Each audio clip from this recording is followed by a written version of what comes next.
بسم اللہ الرحمن الرحیم۔ محترم سامعین، ناظرین و ویورز، السلام علیکم ورحمۃ اللہ وبرکاتہ۔ امید ہے آپ اللہ تعالیٰ کے فضل و کرم سے خیریت سے ہوں گے۔ اللہ تعالیٰ آپ کو، آپ کے اہل خانہ کو ہمیشہ اپنے حفظ و امان میں رکھے، آمین۔ راہ ہدایت و نجات کے سلسلے کا ولاغ درس قرآن کا آغاز کرتے ہیں۔ مدرس ہیں جناب قاری حافظ مولانا محمد اقبال صاحب، خطیب جامعہ مسجد نگینہ محلہ انصاریہ شہوبرہ، اور اسے میں اپنے یوٹیوب چینل بشیر رشیدی سے آپ کی خدمت میں پیش کروں گا۔ شروع کرتے ہیں آج کا ولاگ درس قرآن۔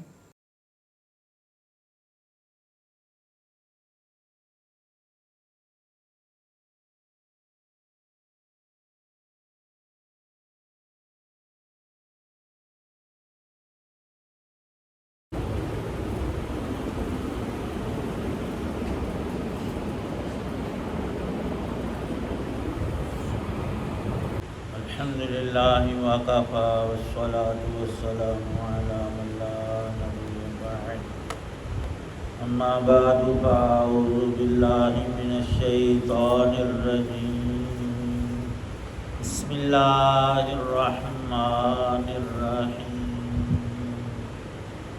یا ایھا النبی اذا جاءک المؤمنات یبایعنک علی ان لا یشرکن باللہ شیئا ولا یسرقن ولا یزنین ولا یقتلن اولادہن ولا یأتین ببہتان یفترینہ بین ایدیہن وارجلہن ولا یعصینک فی معروف فبایعہن واستغفر لہن اللہ ان اللہ غفور رحیم۔ یا ایھا الذین آمنوا لا تتولوا قوما غضب اللہ علیہم قد یئسوا من الآخرۃ کما یئس الکفار من اصحاب القبور۔ صدق اللہ العظیم۔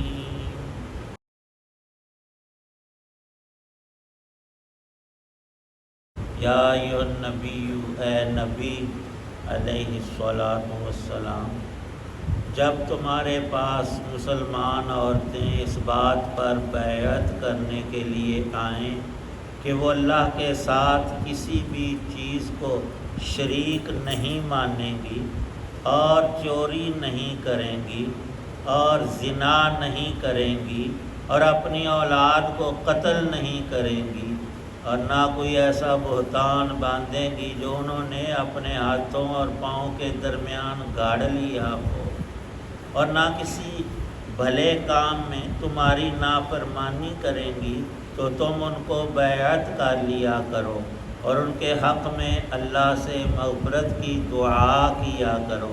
یقیناً اللہ بہت بخشنے والا، بہت مہربان ہے۔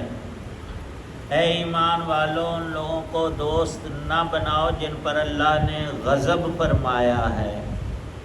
وہ لوگ آخرت سے اسی طرح مایوس ہو چکے ہیں جیسے کافر لوگ قبروں میں مدفون لوگوں سے مایوس ہیں۔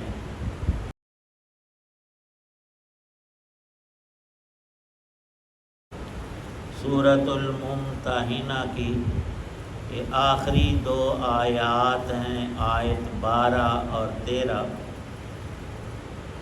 پہلی آیت میں اللہ تعالی شانہ نے حضور سرور کائنات صلی اللہ تعالی علیہ وسلم کو خطاب فرمایا، یا ایھا النبی، اور آخری آیت میں یا ایھا الذین آمنوا کا خطاب ہے۔ پہلے حکم گزرا کہ جو عورتیں مکہ سے مسلمان ہو کر مدینہ آئیں تو اس شک کی روح سے جو مشرکین مکہ نے صلح حدیبیہ میں لازم قرار دی تھی کہ ہمارا کوئی بندہ مسلمان ہو کر مدینے چلا گیا تو تم واپس کرو گے لازماً، ہم اس کو واپس لیں گے۔ اور تمہارا کوئی مسلمان نعوذ باللہ مرتد ہو کر مکے آیا تو ہم نہیں دیں گے۔ یہ انہوں نے اپنے تکبر اور رعونت کی تسکین کے لیے ایسا کیا، ہم بڑے سردار ہیں اور ایسے ہیں۔ اللہ تعالی شانہ نے اس معاہدے کی اس شق سے عورتوں کو خود مستثنیٰ کر کے حکم ارشاد فرمایا، کوئی عورت آ جائے تو تم نے اسے واپس نہیں کرنا، لیکن شرط یہ ہے کہ اس کی آزمائش کی جائے، وہ ایمان اور اسلام کی بنا پر آئی ہو، کوئی دوسری دنیا کی یا اس کی اپنی ذات کی اس میں غرض نہ ہو۔ یہ آپ جانچ لیں اور امتحان کر لیں۔ اور اس کا طریقہ اس آیت میں یہ ارشاد فرمایا کہ 6 باتوں کا ان سے اقرار لیں۔ پہلی بات ان عورتوں سے، اور اس آیت کو آیت بیعت بھی کہتے ہیں، حضرت رسول پاک صلی اللہ تعالی علیہ وسلم سے صحابہ اور صحابیات نے ایمان پر بھی بیعت کی ہے اور اعمال صالح پر بھی، اور اس کی تفصیل علماء نے ذکر فرمائی ہے۔ نجات کے لیے 2 چیزیں ہر انسان کے ذمے فرض اور لازم ہیں۔ ایک صحیح ایمان، اپنے پاس سے گڑھا ہوا نہیں، جو حضرت رسول پاک صلی اللہ علیہ وسلم نے تفصیل کے ساتھ بیان کیا کہ ایمان یہ ہے۔ اور دوسرا نیک عمل، یہ بنیاد ہے نجات کی، اللہ کے عذاب سے چھٹکارے اور اس کی ابدی رحمت جنت کے حصول کے لیے یہی 2 چیزیں بنیاد ہیں۔ ایمان صحیح ہو اور عمل اچھا ہو، احسن عملا، اور اسی میں پختگی اور ترقی کے لیے کسی کو اپنا رہنما بنا کر چلنا وہ آسانی پیدا کر دیتا ہے، اس کو بیعت سلوک کہتے ہیں۔ لیکن اس تعلق میں تھوڑی سی تفصیل ہے، وہ یہ کہ جس سے ہم دینی رہنمائی لینا چاہیں وہ تجربہ کار ہو دین میں، دنیا میں نہیں۔ ہم نے اسے دین کی باتیں لینی ہیں تو وہ علم بھی رکھتا ہو اور عمل اور تقوی کا حامل بھی ہو، تو اس سے بڑا فائدہ اور نفع ہوتا ہے۔ یہی بیعت مسلمان عورتیں نبی پاک صلی اللہ علیہ وسلم سے کرتی تھیں، لیکن مردوں اور عورتوں میں یہ فرق ہمیشہ سے ملحوظ خود نبی پاک صلی اللہ علیہ وسلم نے رکھا کہ مرد ہوتا تو وہ اپنے ہاتھ نبی پاک صلی اللہ علیہ وسلم کے مبارک ہاتھوں میں دے کر یہ اقرار کرتا ہے ان باتوں، اور عورتوں کے لیے صرف نبی پاک صلی اللہ علیہ وسلم پردے میں زبان سے یہ الفاظ کہلاتے تھے۔ کبھی کسی عورت کو اپنا ہاتھ دیا نہیں اور نہ کسی عورت کا ہاتھ اپنے ہاتھوں سے لگنے دیا ہے۔ جو شخص ایسا کرے وہ ہرگز ایمان اور اسلام پر نہیں چل رہا، بلکہ قواعد ضروریہ کو توڑنے والا دعویٰ کچھ بھی کرے، لیکن اس کا یہ عمل باطل ہے، برا ہے اور اللہ کی نظر میں گندا ہے۔ کسی بھی غیر محرم عورت کو یوں ہاتھ لگانا، خواہ عنوان کتنا بھی اچھا ہو، یہ چیزیں ہمارے دین میں صراحت سے اول روز سے موجود ہیں۔ اللہ پاک فرماتے ہیں ان آنے والی مہاجرات مومنات عورتوں کو 6 باتوں کی آپ مزید تاکید فرمائیں۔ ایک تو یہ سب سے پہلے کہ لا یشرکن باللہ شیئا، اللہ کے برابر کسی کو کبھی بھی ٹھہرانا نہیں۔ یہ یقین رکھنا ہے کہ خالق مالک الہ صرف اللہ کی ذات ہے، نفع نقصان دینے والا اللہ ہی ہے، کوئی دوسرا نہیں۔ جس کے ہاتھ میں قدرت اور طاقت رب جیسی ہو، تو شرک کی 2 قسمیں لکھی ہیں، جلی اور خفی۔ شرک اکبر تو یہ ہے جو مشرکین اوروں کو بھی خدا مانتے ہیں یا خدائی میں شریک کرتے ہیں، بتوں کی پوجا یا مخلوقات کی، وہ تو صراحتاً مشرک ہیں۔ لیکن ایک مسلمان ہو کر ایسے افعال کرے جو سخت ممنوع ہیں اور اللہ کی شان میں وہ گستاخی گردانے جاتے ہیں۔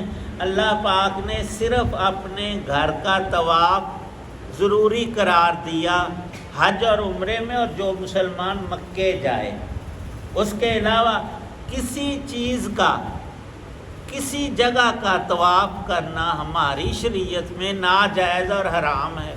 کئی لوگ قبروں کا طواف کرتے ہیں اور سمجھتے ہیں کہ یہاں ہمیں فلاں نفع ہوگا۔ اسی طرح بعض بزرگوں کے سامنے یوں جھکتے ہیں جیسے رکوع اور سجدہ کر رہے ہوں، یا منت مانتے ہیں مسلمان ہو کر غیر اللہ کی۔ غیر اللہ سے کوئی بھی مراد ہو، خواہ وہ بزرگ ہوں، فوت شدہ ہوں، زندہ ہوں، یا کوئی بھی مخلوق ہو۔ جب نبی پاک صلی اللہ علیہ وسلم کے روضہ اقدس کا طواف جائز نہیں اور کوئی مسلمان نہیں کرتا، تو ان سے بڑی ذات اور کسی کی ہو سکتی ہے؟ ہرگز نہیں۔ تو فرمایا یہ جو ریاکاری ہے یہ بھی شرک خفی ہے۔ اللہ کی رضا کے لیے جو کام کرنا تھا، لوگوں کی خوشنودی کے لیے اور بڑائی اپنی جتانے، لوگ کہیں بڑا نیک ہے، تو یہ بھی سخت منع ہے۔ ریاکاری یہ شرک خفی میں آتی ہے۔ دوسری بات فرمایا کہ لا یسرقنا، کہ وہ عورتیں اس بات کا اقرار اور تاکید سے یہ بات کہیں کہ ہم چوری نہیں کریں گی۔ مرد بھی چوری کرتے ہیں، عورتیں بھی۔ اور چوری کیا ہے؟ اللہ نے منع کی، حرام چیز ہے۔ لا یزنینا، زنا بھی اسی طرح سخت حرام ہے۔ تیسری بات اور چوتھی، ولا یقتلن اولادہن، عربوں میں تو عام رائج تھا، لڑکیوں کو وہ اس لیے زندہ درگور کر دیتے تھے کہ اس کو آر کی بات رسماً سمجھتے تھے۔ کل کلاں بیٹی بڑی ہوگی، کسی سے نکاحی پڑے گی تو وہ ہمارا داماد کہلائے گا، اس کو وہ آر سمجھتے۔ اور کبھی لڑکوں کو بھی مار دیتے تھے کہ ان کو کھانا کہاں سے کھلائیں گے، پہلے 4-5 بچے ہیں، کچھ 5-7 اور ہو گئے تو اتنی بڑی ٹیم کے لیے ہم چیزیں کھانے پینے کی کہاں سے لائیں گے۔ اور یہ چیزیں اب بھی موجود ہیں۔ اولاد کا قتل کسی طور کبھی بھی جائز نہیں۔ جو رب پیدا کرتا ہے وہ رزق بھی دیتا ہے، اس نے دینا ہے، تم اس کی فکر مت کرو۔ جب تم بچے تھے تمہیں کھلایا، تم اپنے ساتھ کچھ لائے تھے؟ سب کو پالنے والا ایک رب ہے۔ تو یہ بھی بیت میں شرط قرار دی کہ لا یقتلن اولادہن، اولاد کو قتل نہیں کرنا۔ اور قتل کرنا کئی طرح سے، ایک تو وہ جاہلیت کے زمانے کا مار ڈالنا اولاد کو پیدا ہونے پر، اور اب اس کی نئی نئی صورتیں اس وقت بھی، مانع حمل دعائیاں استعمال کرنا، یہ نعرے لگاتے پھرنا کہ بچے 2 ہی اچھے اور 3 سے زیادہ کی ضرورت نہیں۔ تو رب کو پتہ نہیں، تمہیں پتہ چل گیا ہے۔ اور اصل دماغ کی خرابی ہوتی ہے کہ شیطانی تعلیمات کو سن سن کر شیطان کی باتوں کو وہ راسخ ہو جاتی۔ اگر ہم اللہ کا قرآن پڑھیں تو یہ خدشے کبھی ہمیں یہ خوف نہ لاحق ہو کہ عورت کو اپنی اولاد کو کھلائیں گے کہاں سے۔ کھلانے والی ذات رب کی ہے، تو نہیں۔ تو یہ بیڑا مت اٹھا۔ اور یہ جو لوگ بسا اوقات حمل کو ضائع کروا دیتے، مرد عورت کو کہتا ہے کہ اب ہمیں بچے کی ضرورت نہیں، تو یہ تو حمل ٹھہر گیا ہے، اس کو ختم، یہ بھی قتل میں آتا ہے۔ اور اگر اس بچے میں روح پڑ چکی تھی پھر حمل ضائع کروایا، یہ پورا اور مکمل قتل ہے، ایک زندہ جان کو مارنا ہے۔ حق تعالی شانہ کے ہاں یہ باتیں ہرگز جائز نہیں ہیں۔ لا یقتلن اولادہن ولا یأتین ببہتان، کسی پر بہتان باندھنا، کوئی جرم اس نے کیا نہیں، کہا کہ یہ مجرم ہے، اور دانستہ ایسا کرنا یہ بھی حرام قرار دیا۔ اور فرمایا لا یعصینک فی معروف، اللہ کے پیغمبر کی کسی بھی نیک کام میں مخالفت نہ کرو، جو معروف جائز کام ہے وہ کرو، اور منکر کو چھوڑ دو۔ منکر کیا ہے؟ ہر برا اور ناجائز کام، اس سے اللہ کے نبی منع کرتے آئے ہیں، ان کو چھوڑ دو۔ اور پھر فائدہ یہ کہ وَاسْتَغْفِرْ لَهُنَّ اللَّهُ، یہ عورتیں مہاجرات خود بھی توبہ استغفار کریں اور ہر مسلمان کہ یا اللہ مجھ سے جتنے گناہ ہو چکے معاف کر دے، آئندہ میں کوشش کروں گا اور کروں گی کہ میں آپ کی نافرمانی نہ کروں۔ اور پیغمبر علیہ السلام بھی اہل ایمان کے حق میں بخشش کی اللہ سے سفارش کرے، اور ان سے بڑی سفارش کسی کی نہیں۔ تو لکھا ہے وَاسْتَغْفِرْ لَهُنَّ اللَّهُ، اس بیت کا ایک عظیم فائدہ ہے، ان اللہ غفور الرحیم۔ اگلی آیت میں ایک اہم ترین سبق ہے، اس کی کچھ تشریح انشاءاللہ کل کریں گے۔ وآخر دعوانا الحمد للہ رب العالمین والصلاة والسلام علی رسول النبی الکریم۔ ربنا ظلمنا انفسنا وان لم تغفر لنا وترحمنا لنکونن من، یا اللہ پاک اس آیت پاک میں جو بڑے گناہ مذکور ہوئے ہم سب کو اور تمام مسلمانوں کو ان سے بچنے کی توفیق عطا، معروف کی رغبت عطا فرما اور منکر کی نفرت ہمیں عطا، ہر گناہ سے نفرت اور دوری نصیب فرما۔ ہم خود ایسا نہیں کر سکتے، تیری مدد ہو نصرت ہو تو آسانی۔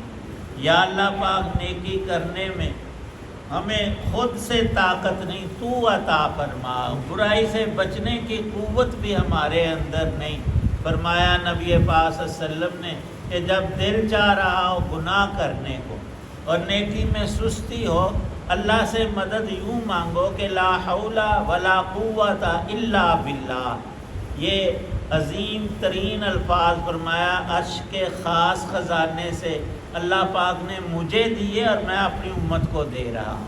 اس کو کثرت سے پڑھو، کم از کم 100 مرتبہ، ایک تسبیح روزانہ، لا حول ولا قوت الا باللہ۔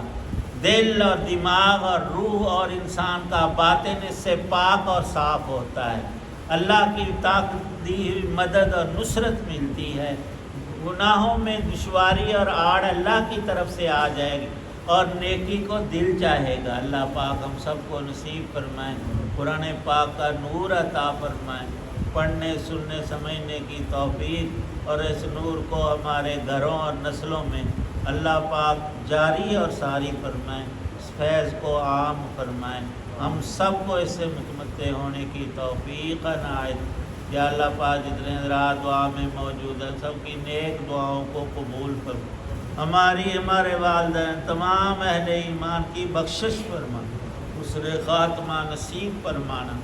صلی اللہ تعالی علی خیر خلق محمد وعلی آلہ وصحابہ وآل بیتہ اجمعین۔